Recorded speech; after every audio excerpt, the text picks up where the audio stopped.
जिंदगी जीने के लिए जिंदगी को समझना इंपॉर्टेंट है, एक लर्निंग एटीट्यूड होना इंपॉर्टेंट है। आप में से कितने लोगों ने स्टीव जॉब्स की स्टैनफोर्ड कमेंसमेंट स्पीच देखी है? स्टीव जॉब्स जो एप्पल के फाउंडर थे, उनकी स्टैनफोर्ड वाली एक स्पीच है 20 मिनट की। अगर आप में से बाकी लोगों ने नहीं देखी है तो आई स्ट्रांगली रिकमेंड यू कि एक बार आप जा करके यूट्यूब पे वो जरूर देखें। तो अपनी उस स्पीच में वैसे तो उन्होंने बहुत सारी बातें कही और सारी ही कमाल की थी, लेकिन एक बात उन्होंने कही, वो थी कनेक्टिंग द डॉट्स के बारे में। कि डॉट्स को अगर आपको कनेक्ट करना है, डॉट्स क्या हैं? आपके लाइफ के छोटे छोटे एक्सपीरियंसेस हैं जो जब हो रहे होते हैं तब उसकी कोई इंपॉर्टेंस नहीं होती। आज आपकी लाइफ में ऐसी बहुत सारी चीजें हो रही होंगी, आपको लग रहा होगा यार मेरे साथ ऐसा क्यों हो रहा है, चाहे कुछ अच्छा हो रहा है या बुरा हो रहा है, लेकिन आगे जाकर के जब आप देखते हैं तो आपको समझ आ जाता है कि अच्छा हुआ वो मेरे साथ में हुआ, क्योंकि अगर वो नहीं हुआ होता तो आज मैं इस लेवल पे नहीं होता। होता है ऐसा कि एक जॉब से निकाल दिया, उस टाइम पे बड़ा अजीब लगा कि यार ये क्या हो गया, मेरी जॉब चली गई, जॉब चली गई, उसके बाद में उससे अच्छी जॉब मिल गई। होता है ऐसा? ऐसा कितने लोगों के साथ में हुआ है? हुआ है, बहुत लोगों के साथ में हुआ है।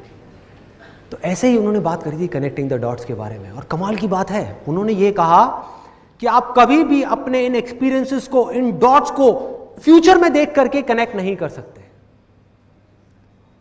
मतलब आगे देख करके इन डॉट्स को कनेक्ट कर ही नहीं सकते, क्योंकि आपको पता ही नहीं कि ये जो हो रहा है इसकी वजह से फ्यूचर में क्या होने वाला है। लेकिन जब आप लाइफ में आगे बढ़ जाते हो और फिर आप पीछे पलट करके देखते हो तो एक एक करके सारे डॉट्स जुड़ जाते हैं। कोई भी चीज बेकार के लिए नहीं होती, हर चीज के पीछे कोई ना कोई वजह होती है। हम इस समय नहीं देख सकते, बाद में समझ आ जाता है।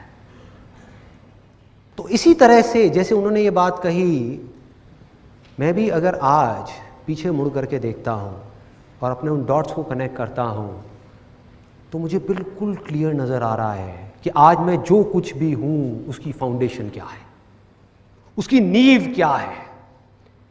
जब मैं करीबन 7 या 8 साल का था तब मेरे फादर ने मुझे गेम गिफ्ट करी, चेस।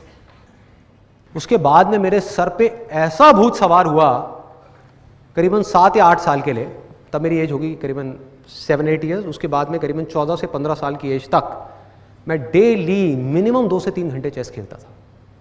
कभी अपने फादर के साथ, कभी अपने फ्रेंड्स के साथ में, और पागलों की तरह खेलते थे हम। मतलब कि क्या कर रहे हैं कि अगर शाम को खेलना शुरू किया, 3 घंटे हो गए और चेस की गेम बीच में अटकी हुई है, एंड में मेरी एक रानी रह गई, उसकी एक रानी रह गई, और बस उसी में लगे हुए हैं। एक हाथी मेरा रह गया और एक राजा रह गया, उसका भी एक हाथी और एक राजा है, अब लड़ते रहो। तो क्या करते थे कि रात को 9 बज गए, उधर से मम्मी की डांट आनी शुरू हो गई कि बेटा सो जा, कल स्कूल जाना है, ये है वो है, उधर से डांट पड़ रही है। तो बड़े ध्यान से हम उस चेस को, गेम को उठाते थे और ले जा करके एक जगह पे रखते थे, और अगले दिन स्कूल से आने के बाद में 4 बजे वापस से उसी लेवल से वापस से गेम शुरू।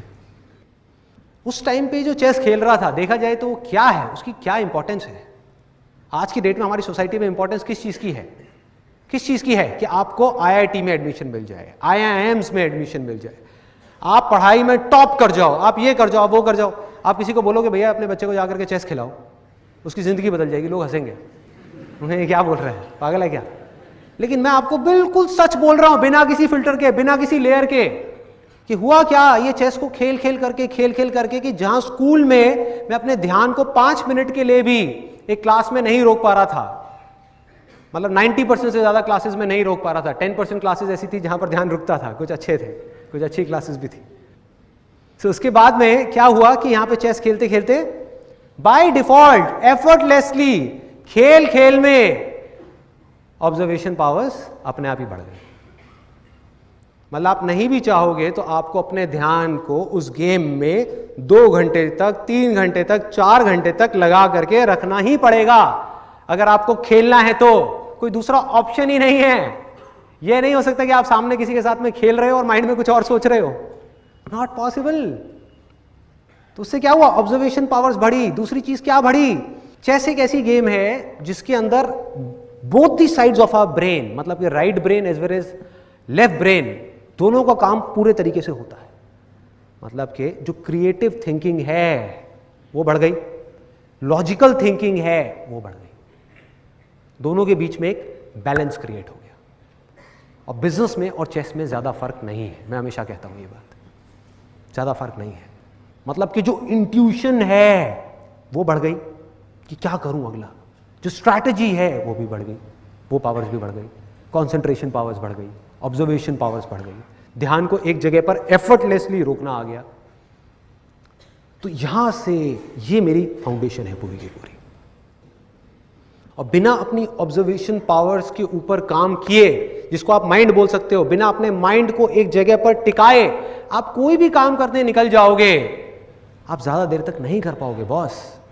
एक काम करोगे, एक फेलियर आया फिर हिल जाओगे, कोई प्रॉब्लम आई फिर घबरा जाओगे, कोई चीज सीखने जाओगे एकदम माइंड कहीं और भागने लग जाएगा।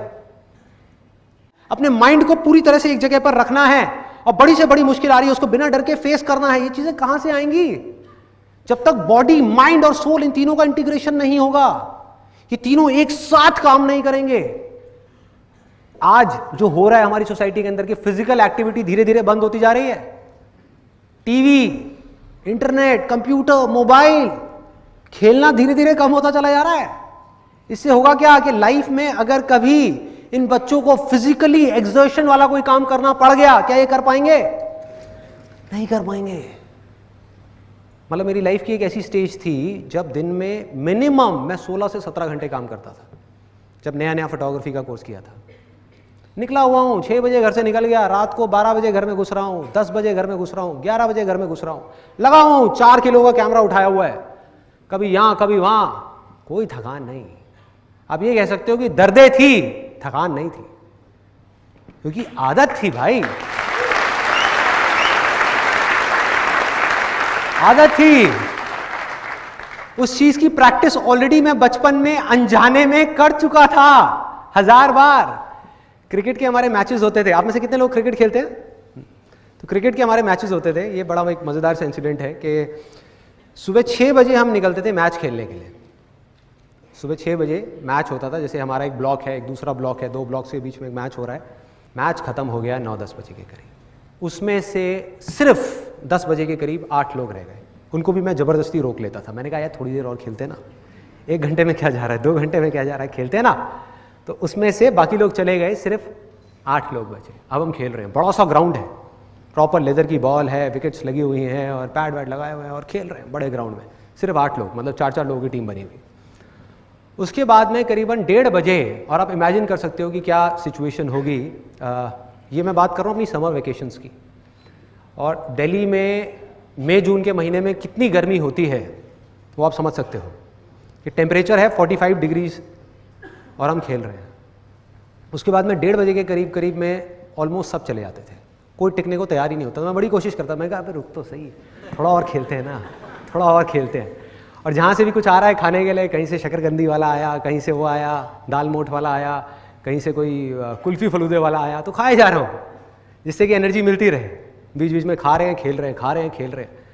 1:30 बजे के करीब सब चले जाते थे, कोई नहीं बचता था। तब मैं ज़बरदस्ती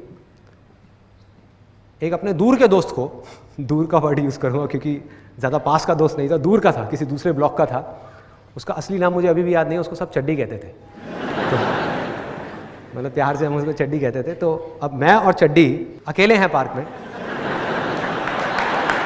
मैं